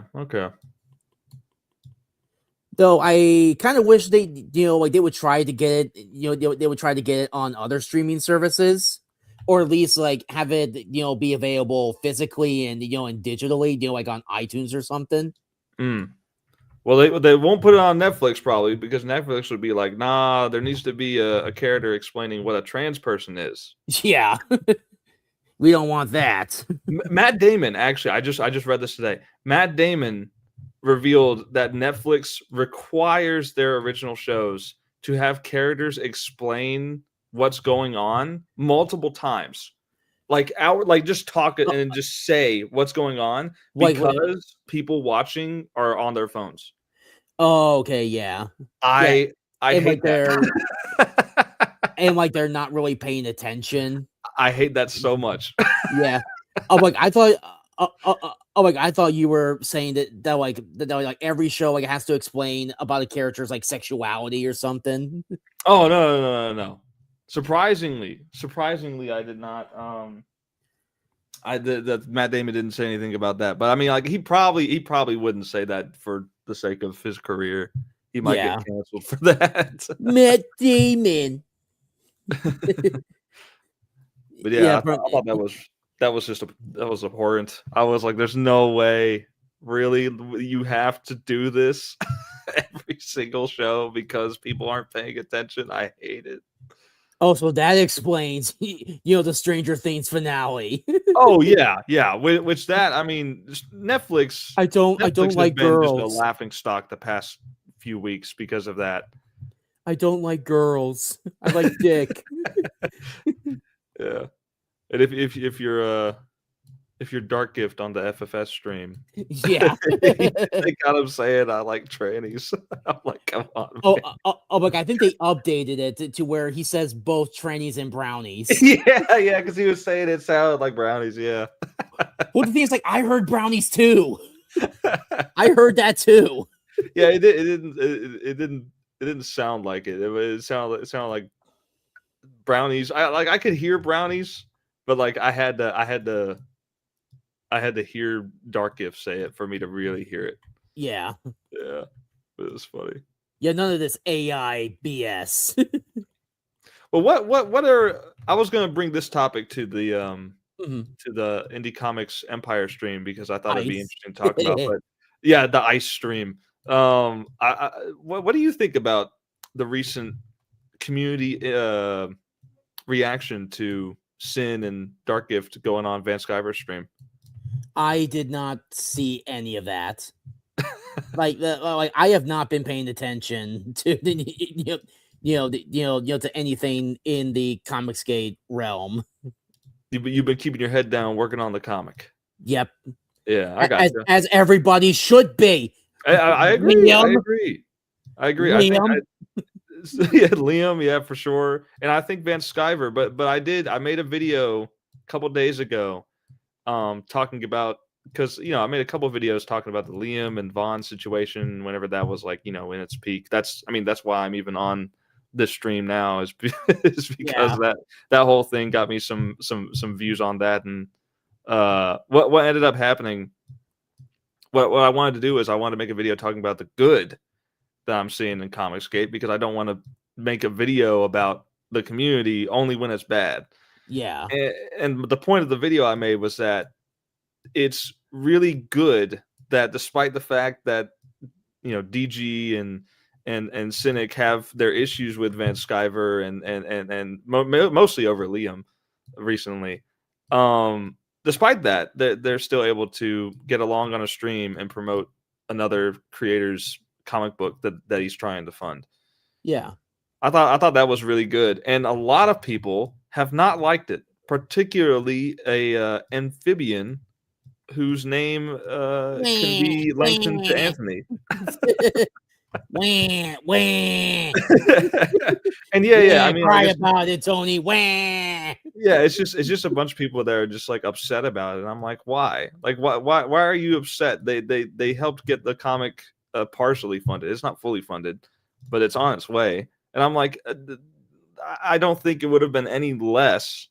I don't think it would have been any more funded if they weren't on the stream.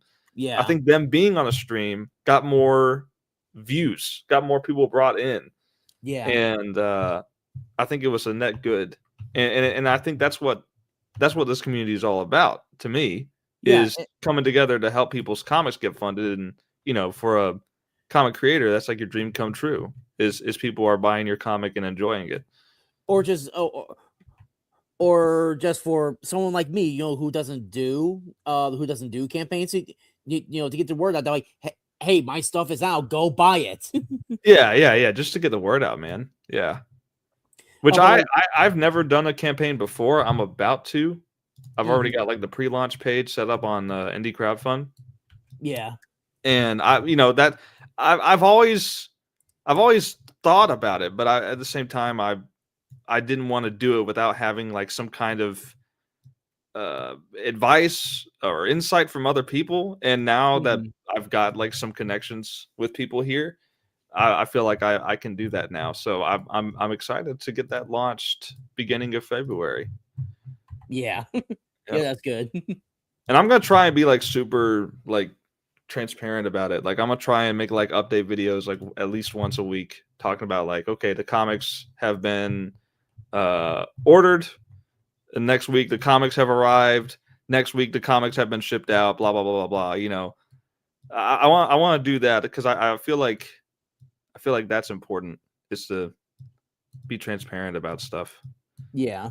But I've said this before that I did appreciate Comicsgate, when it was about like, we're going to be the change that we want to see, by making our own by making our own comics, and writing the stories, that we think should be written. Yeah, yeah. And I appreciated that. Over time, like it just started to become more tribal. Yes. And it's just brought on more drama. It became more about drama than anything. Yes. Yeah, and it also became very tribal. Like especially with like the with like the Rippaverse stuff. Yeah, for sure.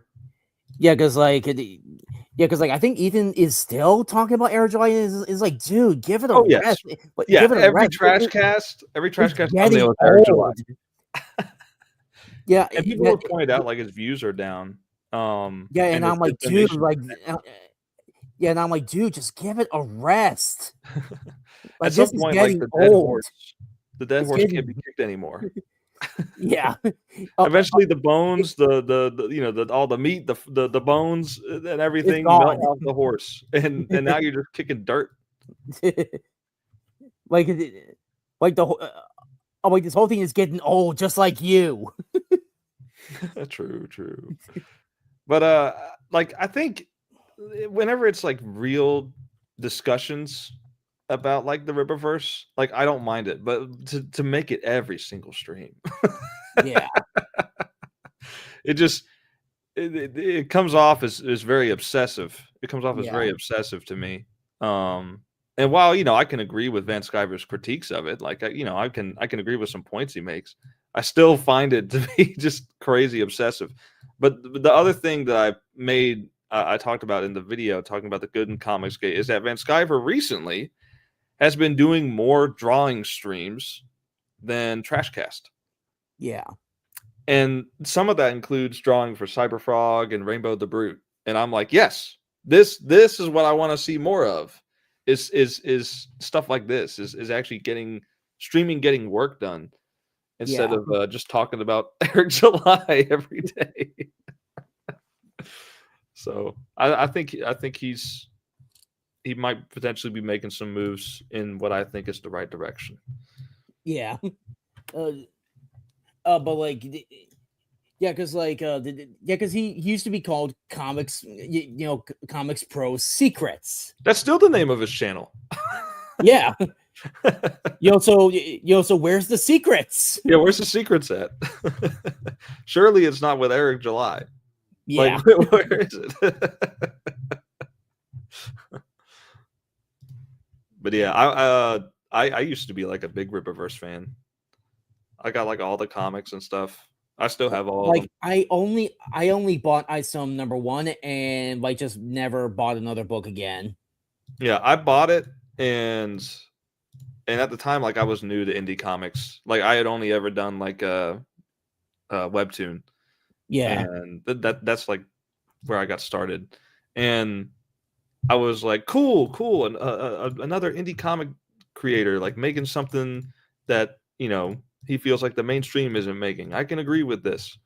And I bought ISOM 2 and Alpha Core, and then around when I got Yaira, that is when the moment where I was like, okay, we're 4 comics in, and this is the worst comic I think I've ever read.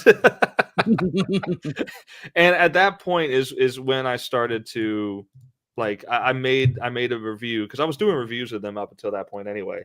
And I made the review of Yaira, and there was just some crazy people, man, saying that I'm retarded, that everything I said was not true or not valid criticism or whatever. Yeah. Like, guys, you're a bad actor, blah blah blah. Yeah. They started like immediately calling me a detractor and stuff. I'm like, I want this company to succeed.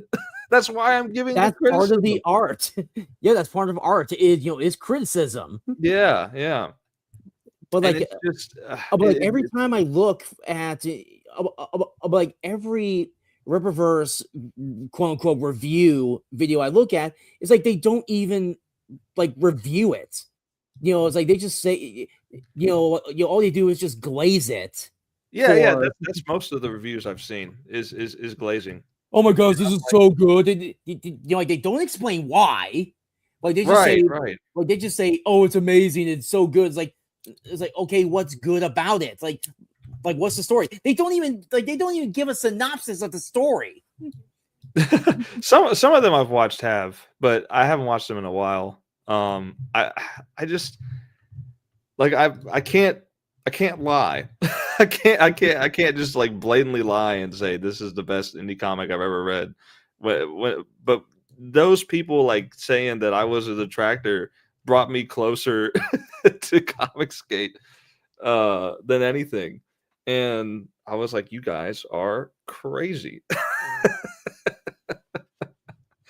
But you know what the difference, because I still wouldn't call myself a detractor of the Rippaverse. Like if they were to make a good comic, because I've ordered Alpha Core #2, and Yeah. if Alpha Core #2 is good, I'm gonna give it a good review. Like I'm gonna talk about the things that I thought were good about it, the things I liked about it, and things I think could be better. Yeah. And if it's good, I'll say it's good. But I find myself Oh, I just go like the Linkara way. This comic sucks.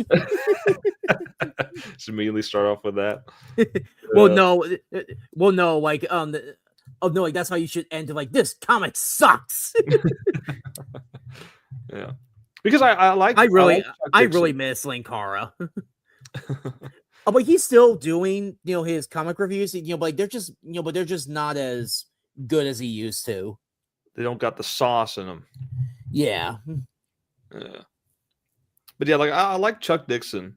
I like his stories. I like his writing style. And even in like Alpha Core, which people have problems with Alpha Core as a story, I still really liked it. I still enjoyed the reading of it, and I like the artwork of it and all that. The Horseman, I like the Horseman. That's another one that like a lot of people say is complete garbage. I don't think it's garbage. Like there's a lot of stuff like that where Yeah.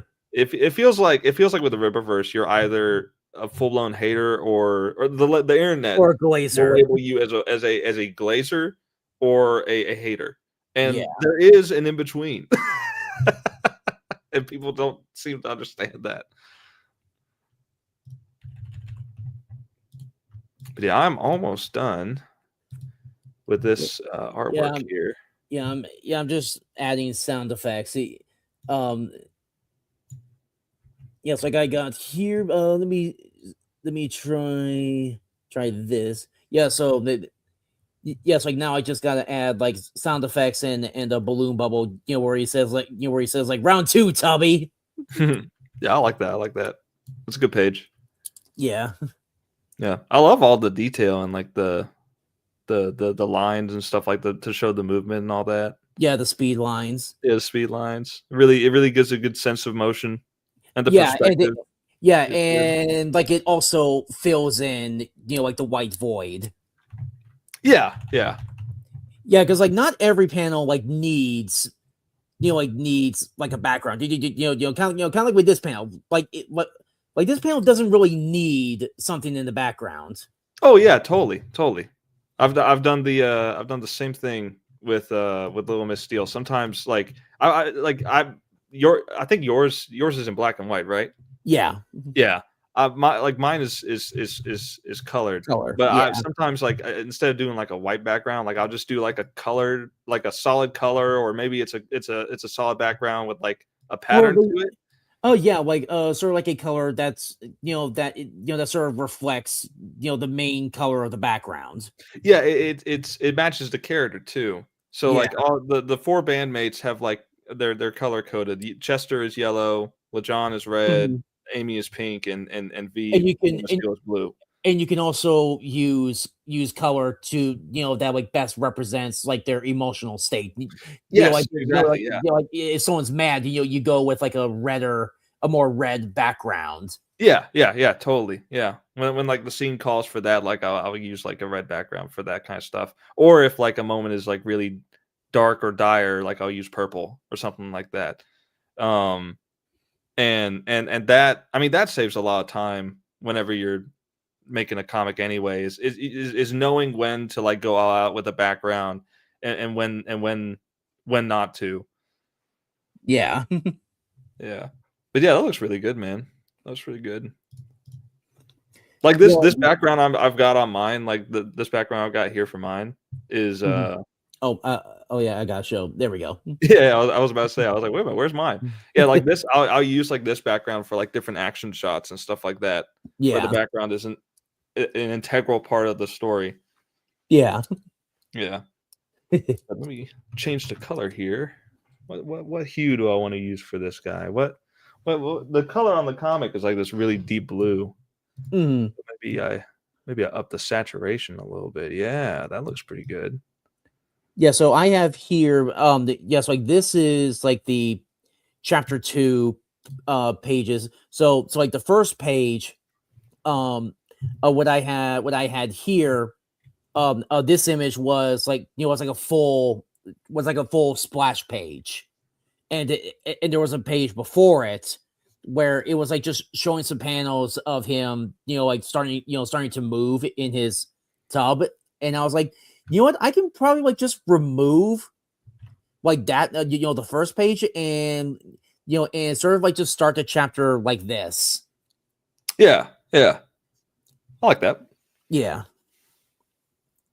Man, that's crazy. You got all those files open at the same time. Yeah, like that's the best thing about Clip Studio Paint is that it gets all of your pages, you know, so that you can even, sort of align your pages, you know, based on like where they where they line up. So like Yeah, I like the order. yeah, so kind of like with these two.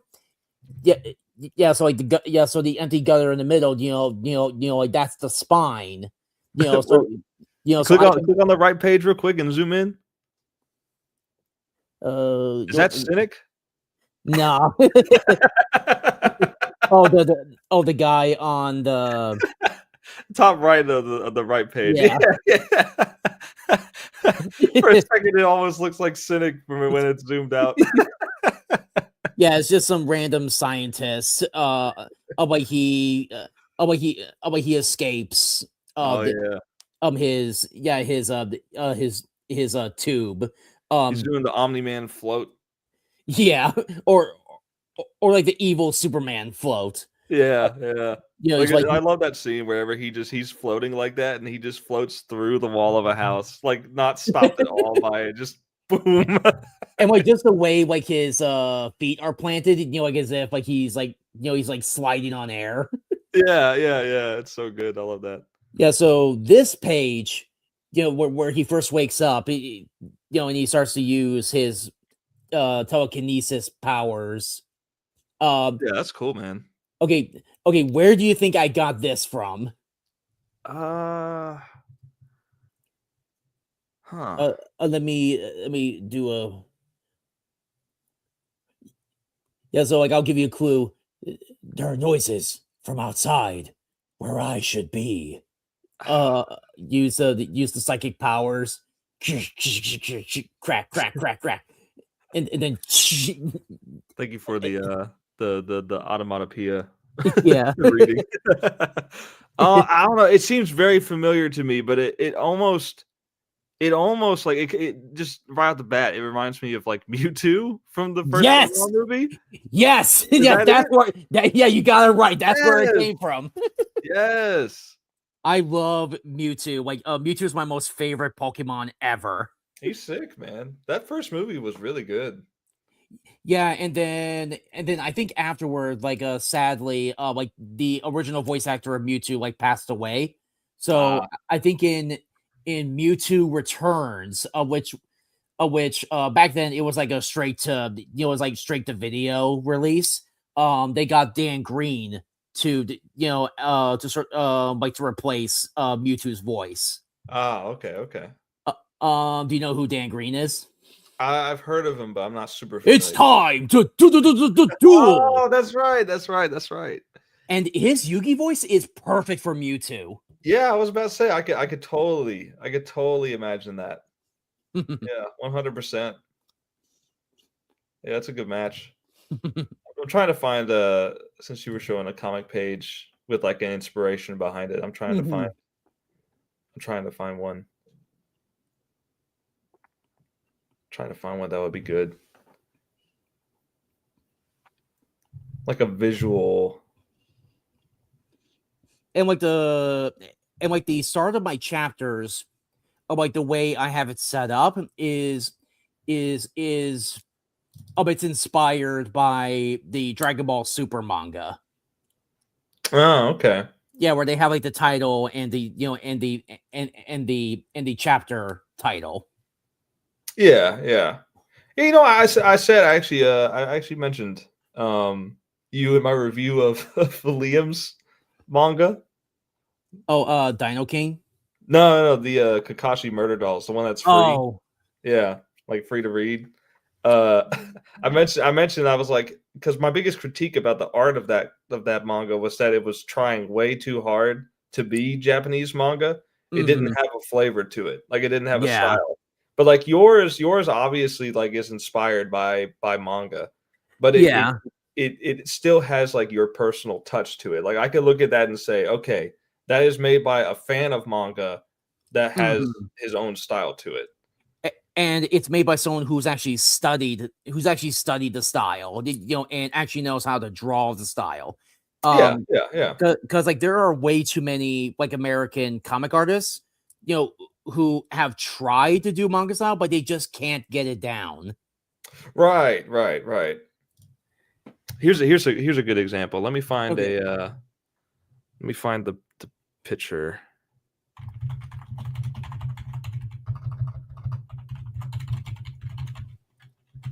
Yeah, here we go. Let me see if I can find a good screenshot from it. Where's the scene? Come on. Where's the scene where he punches the giant screen? There it is. Yeah. There it is. Yeah, I had it up the whole time. Yeah. So this is the inspiration for like this scene. Oh yeah, with the Robo Batman. Yeah, that was such a good episode, and that Kevin Conroy is the GOAT of Batman. Oh yeah, like undisputed. But he his performance here is like so crazy. Like his screams are so good. Like he's screaming and full blown freaking out, banging the table, and then like as everything starts to like electrocute and stuff, he punches the screen, it blows up. It's so good. I thought I paused it on this frame while I was watching it. I was like, I have to draw something like that. So I have to study this. Yeah. So I replicated it with Tyler Anno here. Like, have you seen like that anniversary short with yes, Batman Beyond. I love that. And they show all the other Robo Batmans, and it's like all the Batmans from the past, like the live action, the animated. Adam West, the original incarnation of Batman. I don't think they had Batfleck. I know they had the Dark Knight Returns Batman. Yeah, the one from the comic. Yep, and I think they might have had Christian Bale as well. And Val Kilmer, with the bad nipples. I am so mad that they put bat nipples on Batman and Robin, but not on Batgirl. True.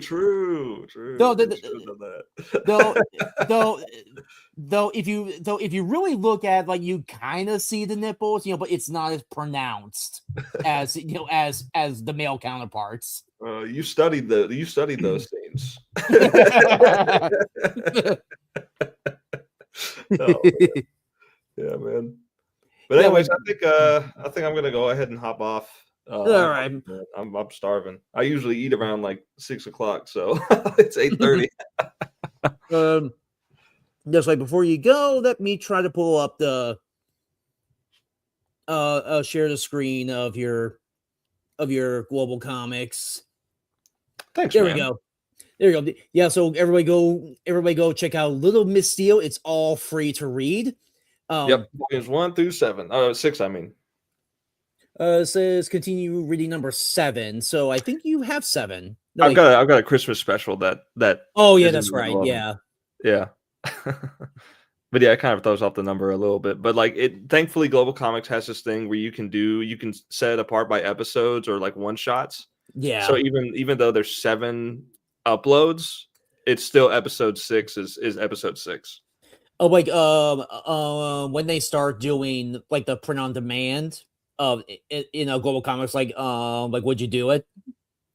Print on demand? Yeah, so on Global Comics, like they're gonna do like where people can actually purchase like a physical copy on the I might website. end up doing that. I mean, it depends on how good this indie crowdfund goes. If it Yeah. ends up, because I've set the goal for like for right now, the goal is currently $1,500. I may change that. Yeah. But that's the goal I'm looking to hit. If I don't hit that, I'll try again on like Indiegogo or Fund My Comic or one of the others. And if it doesn't work, then you know what, I might do the Global Comics thing. Yeah, because Global Comics has partnered up with Comics Wellspring, and Comics Wellspring is going to be doing the print on demand service for Global Comics. So like say if I assume like this is how it's going to work. Like I've been in contact with the CEO of Global Comics, so it's like if you were to look here, you could probably see like buy a physical print. Okay. Here somewhere. Yeah, that would be very cool. Yeah. Yeah. But yeah, I would be up for that. If all else fails, I mean, like I think I can make. I feel confident that I can make the 1,500 goal. I think I can do that because there has been like people that have been asking me recently since like I started getting more involved with Comicsgate. There have been people like asking like, hey, do you do physical copies? Yeah. And I've got people like that I know, like just in my real life, I'll say, Yeah. that are a little more local to me that would want a copy. Oh yeah. And this would be a way to do that as well. I could promote that on my personal social medias. Yeah, people actually want physical copies. So whenever you're able to do it, try to make it available. And and I think Global Comics is also doing something with crowdfunding. Like I'm not sure how it works. But like I think if you go to your settings of your account, like there's something about crowdfunding, that you should probably check out. Okay. Yeah, I'll check that out. Yeah. Yeah, for sure. I'll definitely be open to using Global Comics for that. Yeah. But I love Global Comics, man. It's such a good service, man. And the fact that I don't even have to pay anything to do all this is crazy. Yeah. I think you do have to pay if you want to look at certain like analytics or something. Oh yeah. But to just upload the stuff. Upload it and I can even like have it like it's not free. Like you had to pay the company keeps calling itself like the Netflix of comics. But I'm like, no, I would consider it like like American Webtoon. Yeah, that's a negative connotation with calling yourself the Netflix of comics. Yeah. Yeah, I would say, we're Global Comics is like it's like American Webtoon. Yeah. Except it's a lot less Korean romance comics. Yeah. Which is pretty much all Webtoon is. Though they do have a lot of mainstream stuff. But there's also indie stuff in here too. Yeah, they have added like Marvel and DC, like Marvel, they got Transformers, DC, Star Image, Wars, Dark Horse, and I think they recently got Kodansha,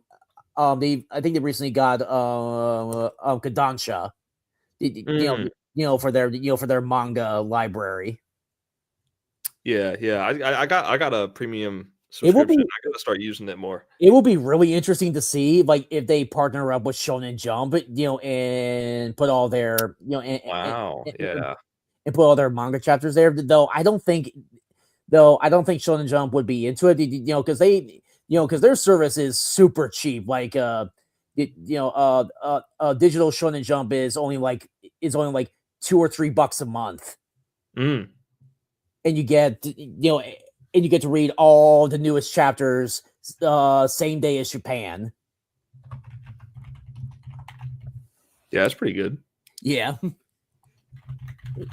All right, so I think that will cover it. We're almost 2 hours in. Like I wish we could have gotten some more people in here, but I think One Gun is going to be gone, for a little while, since his mother passed away.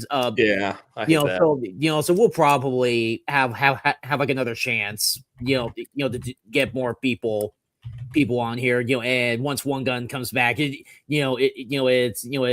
back to his channel. Yep. But yeah, thanks for having me on, man. I appreciate it. Yep. Thanks for coming on. Even though not enough people wanted to come on, and I think we only had like 1 or 2 people watching, which I think one of them is also me because I have the stream up, like just in case I want to like check the comments and with like the links and stuff. You mean I did all this shameless self-promotion for one person? Hey, look, sometimes it starts out like that, man. I mean, I've had streams where it's just like one viewer. Yeah. Somewhere. You gotta do it. Yeah, because like I'm actually not the kind of person who likes to be on a really big panel because like I'm a pretty shy person, and I don't like to be rude. I got you. You don't like to interrupt people. Yeah, I don't like to interrupt people. I like to chime in when I think I have an opportunity to. But I'm not like trying to like, like I'm not trying to dominate the show. I got what you're saying. Yeah. I feel like some FFS shows and even the CG King shows can end up getting just overwhelming with all the people on it. Oh yeah, like there's just way too many people, like just fighting for the spotlight. Yeah. I feel like it could just be one big fight for it. Yeah. Yep. But yeah, thanks for having me on. I'm gonna go ahead and hop off and I'll check out your comic, man. I need to do a review of that one. Yeah. Like I think I think you can read the first 2 chapters for free on Webtoon. If you don't feel like paying. Oh, I've got the premium subscription. Oh yeah, okay, yeah, so you can read it all for free. Yeah. I'll probably check out like a few chapters first. I'll try and get like a similar comparison to stuff I've length of stuff. Yeah, the first 2 chapters, like they like based on like the way I write it, like it seamlessly goes together. That they could basically be like one chapter. Oh, okay.